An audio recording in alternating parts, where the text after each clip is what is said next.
ஸல்லல்லாஹு அலைஹி வஸல்லம் அவரை நாம் ஏன் நேசிக்க வேண்டும் என்பதை அழகான முறையில் ஒரு செய்தியிலே சொல்லி காட்டுகிறார்கள்.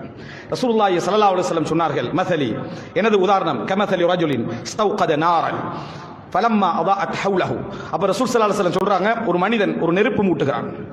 அந்த நெருப்பு அப்படியே அது ஒளிர்ந்த பொழுது, எரிந்த பொழுது பக்கத்திலே இருக்கக்கூடிய விட்டில்கள், அந்த பூச்சிகள் எல்லாம் என்ன அந்த ஒளியை நோக்கி பறந்து வருது. வெளிச்சம் என்பதனால என்ன செய்து பறந்து வருகின்றன. அவைகள் ஒவ்வொன்றையும் நான் எனது கரங்களால் தடுக்கிறேன். அந்த நெருப்புல போய் உலாம நான் ஒவ்வொன்றையும் கரங்களால் தடுக்கிறேன்.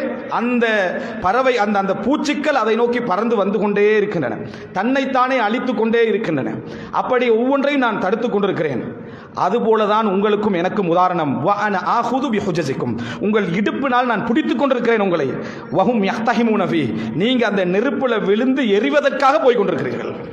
நீங்கள் அந்த நெருப்பில் விழுந்து எரிவதற்காக போய் கொண்டிருக்கிறீர்கள். உங்களை நாம் இடுப்பால் பிடித்துக் கொண்டிருக்கிறேன் நான். நீங்க என்னைய மீறி என்ன செய்யுங்க போய் கொண்டிருக்கிறீர்கள். ரசூலுல்லாஹ் அதுல சொல்றாங்க, யக்லிப்னஹு, நபியை மிகைத்து, அதாவது அந்த ஒளியை பாதுகாத்து அந்த நெருப்பை பாதுகாத்து கொண்டிருப்பவனை மிகைத்து அந்த பூச்சிகள் போய் என்ன செய்கின்றன, விழுந்து கொண்டிருக்கின்றன. அதே போல் நீங்களும் என்னை மிகைத்து என்ன போய் கொண்டிருக்கிறீர்கள். உண்மையிலேயே மனிதன் மற்றவர்களோடு இரக்கமில்லை என்பதை நம்ம அடிக்கடி பேசுவோம்.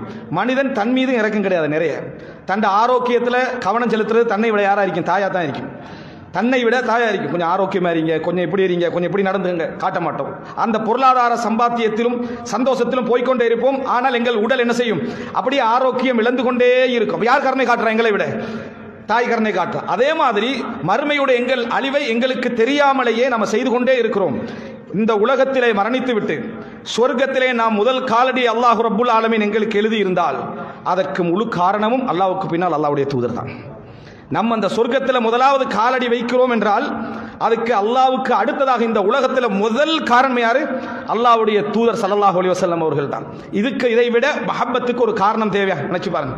அப்ப எனவே ரசூலுல்லாஹ் அதைத்தான் உதாரணமாக அந்த இடத்துல என்ன செய்யறாங்க, சொல்லி காட்டுகிறார்கள்.